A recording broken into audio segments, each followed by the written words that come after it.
Hello students, welcome to evolution IAS. Prelims के लिए agriculture series का पहला वीडियो है।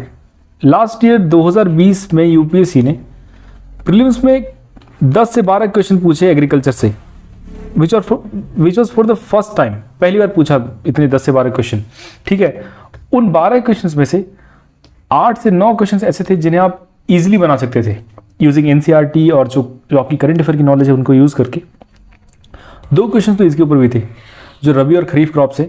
बेसिकली इंडिया में क्रॉपिंग है ना, रबी, खरीफ और जायद, लेकिन जो आपकी मोस्ट ऑफ द फार्मिंग है, जो क्रॉपिंग है, इन्हीं दोनों के इर्द गिर्द आती है। ठीक है, तो जो इनकी लिस्ट है क्रॉप्स की, आपको क्या ध्यान रखना है, उनके सीजन्स क्या है, क्लाइमेटिक कंडीशन है, सॉइल कौन से सॉइल में उगते हैं। लेकिन उसके पहले हमें ये जानना जरूरी है कि कौन से क्रॉप्स रबी हैं, कौन से खरीफ हैं। देखो, अब उसकी जो प्रॉपर लिस्ट है वो तो एनसीईआरटी में मिल ही जाएगी, वो मैं क्यों बताऊँ यहाँ पे। लेकिन यहाँ पे वीडियो आप क्यों देखोगे, बिकॉज आपको एक ट्रिक मिलने वाली है जिससे आप पूरा याद कर लोगे जो रबी और क्रॉप में जो इंपॉर्टेंट क्रॉप्स हैं, फाइन, उनको। तो एग्रीकल्चर सीरीज़ को जो है स्टार्ट करने का इस ट्रिक के साथ में। अब देखो, इस सीरीज़ के बारे में थोड़ा जान लेते हैं कि हम क्या क्या कवर करने वाले हैं। एक तो कि क्रॉप्स की इन्फॉर्म याद करेंगे, इंपॉर्टेंट वाले जो क्रॉप्स हैं उनकी ट्रिक्स के थ्रू। ठीक है, अगली वीडियो में क्या लेके आऊँगा, जो सारे क्रॉप्स है, राइस है, एग्जांपल ले लो ना, राइस है, सॉइल कौन सी, किस सॉइल में उगता है, क्लाइमेटिक कंडीशंस क्या है इनके लिए, और भी जो इन्फोज हैं जैसे स्टेट्स की रैंकिंग, वेस्ट बंगाल फर्स्ट है क्या, या फिर उत्तर प्रदेश या पंजाब, तो विल हैव ए लुक। ठीक है, ये हो जाएगा। और फिर कुछ क्वेश्चन आते हैं जैसे कि फर्टिगेशन पे क्वेश्चन आया लास्ट ईयर, बेसिकली हिंदू में आया था, लेकिन आप जो एग्रीकल्चर के जो टेक हैं, कुछ फंड्स हैं जो एग्रीकल्चर के लिए हैं। ठीक है, हमें उनको देखना है। Anyway, have a look. Sources जो यूज़ किए हैं, जो न्यू एनसीईआरटी है 10th और 12th की, उनको यूज़ किया है। यूपीएससी का जो प्रीवियस ईयर क्वेश्चंस का जो ट्रेंड है उनको इस्तेमाल किया है। Now have a look, question को देखो पहले। With reference to pulse production in India, ठीक है, आप स्टेटमेंट्स को देखिए। ब्लैक ग्राम, अब देखो, वीडियो पॉज करो, क्वेश्चन खुद से पढ़ो और सॉल्व करने की कोशिश करो। ठीक है, black gram can be cultivated as both kharif and rabi crop, is it? थोड़ा ट्रिकी है, have a look. Green gram जो है, मूंग जिसे बोलते हो, alone, again look at the statements, accounts for nearly half of the total pulse production. थोड़ा strange लग रहा है। अगला देखो, in the last 3 decades while production of kharif pulses has increased, the production of rabi pulses has decreased। देखो यहाँ पे जो एक्सट्रीम स्टेटमेंट है ये है 2। ठीक है, इस टाइप की ट्रिक्स देखो, आपको प्रीलिम्स में ना, आपकी जो नॉलेज जितना मर्जी आप पढ़ लो, 100 में से आप मैक्सिमम 30 से 35 क्वेश्चन आप गेन कर पाओगे। बाकी क्वेश्चन आपको इस तरीके से ट्रिक्स आपको अप्लाई करने होंगे। नॉलेज नहीं भी रहेगा तो आप बना लोगे। ठीक है, इट्स ऑल अबाउट स्किल्स। ठीक है, यस, जो स्टेटमेंट सिर्फ ये है, black gram urad can be cultivated as both can be. देखो यहाँ पे ध्यान देना, इसकी क्लाइमेटिक कंडीशंस जो है, मतलब इंडिया कंडीसिव है, because India is not a completely tropical country, India सब ट्रॉपिकल है। तो बहुत सारे क्रॉप्स ऐसे हैं कि आपके इस तरीके से उगाए जा सकते हैं। एनीवे, अब ये देखो स्टेटमेंट की तरफ, ग्रीन ग्राम जिसे मूंग बोलते हैं, स्प्राउट्स पे हम यूज़ करते हैं इसको, alone accounts for nearly half of the pulse production.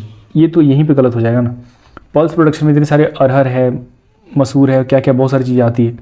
ठीक है, तो यहाँ पे इट्स जस्ट एन ऑप्शन, शायद मे बी 5% या 10% इसका होगा पल्सेस में प्रोडक्शन। तो ये अगर गलत होता है ना गाइस, तो आपका ये तीनों गलत हो गया। ठीक है, अगर थर्ड नहीं भी पता है तो इट्स फाइन, आंसर आ गया ना। एनीवे, अगला क्वेश्चन देखो, ये बहुत इजी था, केक वॉक। अगर आपने एनसीईआरटी पढ़ी है तो एनसीईआरटी पे कमांड बनाना बहुत ज़रूरी है। अगर आपको जियोग्राफी, हिस्ट्री, इवन पॉलिटी में भी लेवरेज अगर लेना है, ठीक है, इकोनॉमी का भी जो 11th की एनसीईआरटी, तो एनसीईआरटी पे कमांड बनाओ गाइस। जितना रिवीजन करोगे एनसीईआरटी का उतना ही फायदा है। क्वेश्चन पढ़ते हैं। Crop is subtropical in nature, a hard frost is injurious to it. ठीक है, 210 दिन चाहिए जो बिल्कुल फ्रॉस्ट फ्री हो, अच्छी सनलाइट हो। रेनफॉल मतलब माइल्ड वाले नेचर की रेनफॉल चाहिए, 50 से 100 सेंटीमीटर की। A light well drained soil capable of retaining the moisture. अब देखो, अब इंडिया में सॉइल सिस्टम अगर पढ़ा होगा 11th की एनसीईआरटी में, तो उसमें क्या है गाइस, उसमें है कि बहुत ही कम सॉइल है, जो कि क्या, देखो यहाँ पे बहुत सारी चीज़ें मिक्स हो रही हैं। इंडिया का सॉइल, इंडिया का क्लाइमेट दोनों मिक्स हो रहा है ना। तो आप गौर करो, अगर हम इंडिया का मैप लें तो मेनली देखो ज्योग्राफिकली इंपॉर्टेंट इतना ही है ना, जहाँ से आपको क्वेश्चन इस तरह के बनेंगे। यहाँ का देखो नॉर्थ में तो एक्सट्रीम ही है, साउथ का तो पता ही है, रेनफॉल, कोस्टल प्लेन्स, ठीक है। तो अब देखो यहाँ पे subtropical in nature, hard frost is injurious to it, ठीक है। अब यहाँ पे माइल्ड रेनफॉल की बात हो रही है, तो माइल्ड रेनफॉल कहाँ होगा? वेस्टर्न घाट्स में तो नहीं होगा ना, कहीं यहाँ पे होगा या यहाँ होगा, सेंट्रल इंडिया में कहीं पे होगा, या जो प्लेट्यू रीजन है, जो डेक्कन प्लेट्यू, वहाँ पे आसपास कहीं पे होगा साइड में, ठीक है। सॉइल कैसी चाहिए? जो कि मॉइस्चर को रिटेन करे। ब्लैक सॉइल हो सकती है क्या? जो ब्लैक सॉइल होता है वो मॉइस्चर को रिटेन कर सकता है, ठीक है। तो ये सारी चीज़ों को यूज़ करो। देखो डायरेक्टली कितने क्रॉप्स को आप याद करोगे? अगर इस टाइप से पढ़ोगे तो आप ऑप्शन तक पहुंच जाओगे। देखो कॉटन सही है इसका, ठीक है।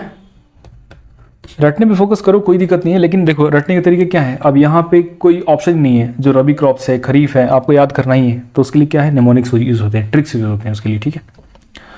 Anyway have a look. अब देखो, अब खरीफ क्रॉप है, रबी क्रॉप, पहले कौन, अब किस मतलब पहले किसका सीजन आता है, पहले हम किसको ये करते हैं, अप्लाई करते हैं इंडिया में। देखो अल्फ़ाबेट की तरफ चलते हैं। पहले क्या आएगा? के आएगा या आर आएगा? ऑफ कोर्स इट्स के, जो पहले आएगा। तो जो पहले आया उसकी सोइंग पहले होती है। खरीफ क्रॉप्स आर सोड बिफोर रबी क्रॉप्स, अल्फ़ाबेटिकली आप लेके चलो, ठीक है। अब यहाँ पे ध्यान देना है, खरीफ में क्या है, आर है बीच में, ठीक है। तो यहाँ पे जो आर है इसको आप रेनी सीजन से कनेक्ट कर सकते हो। देखो ये मैंने ऐसे ही ऐड कर दिया है, बिकॉज आर वैसे रबी में भी है, लेकिन खरीफ में जो आर है आप इसे जोड़ लें रेनी सीजन से, ठीक है।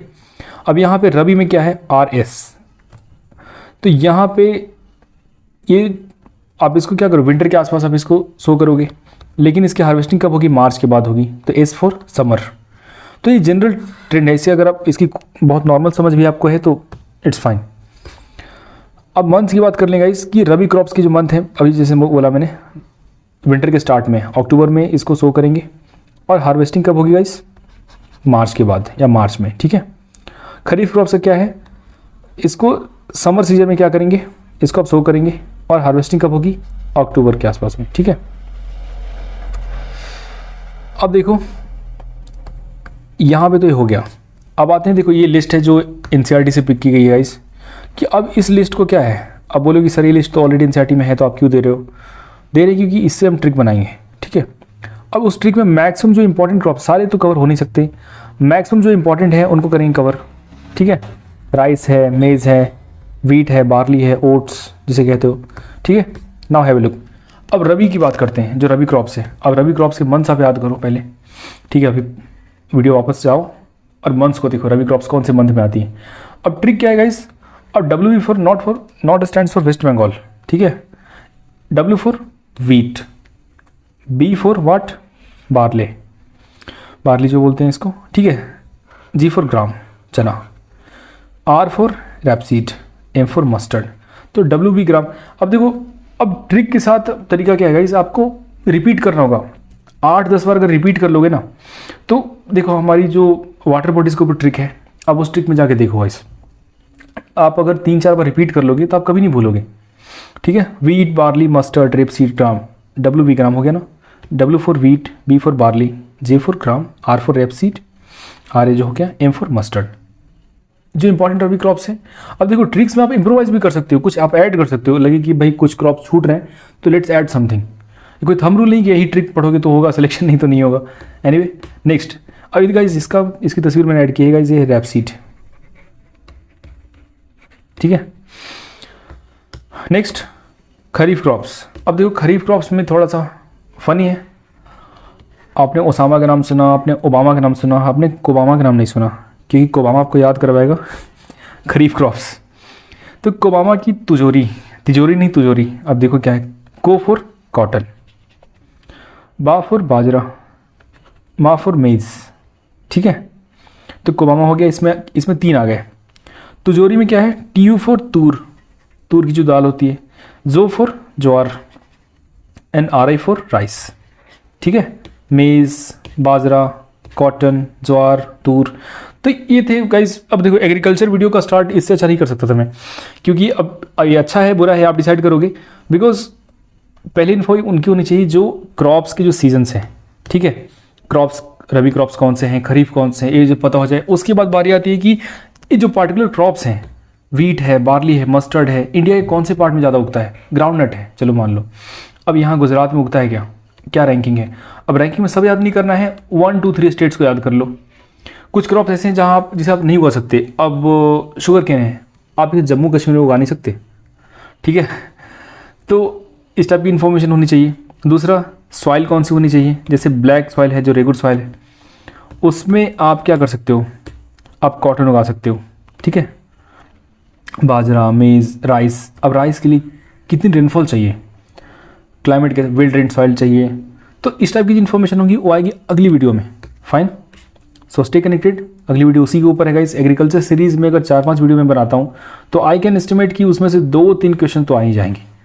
तो तैयारी उसी होनी चाहिए गाइस कि आपको क्वेश्चन सॉल्व कराए। नॉलेज तो भाई बहुत सारी बुक्स में पढ़ी है, बहुत सारे वीडियोज़ में पढ़े हैं ऑलरेडी। मैं नॉलेज क्या दूंगा आपको, आपके पास ऑलरेडी है। आपको बस प्रीलिम्स पास कराना है। यूज़ करो इन सोर्सेज को गाइस। चैनल को आप शेयर कर सकते हो, अगर अच्छा लगे तो सब्सक्राइब भी कर सकते हो, अगर ये बहुत ही इन्फॉर्मेटिव है आपके लिए। Thank you, keep learning.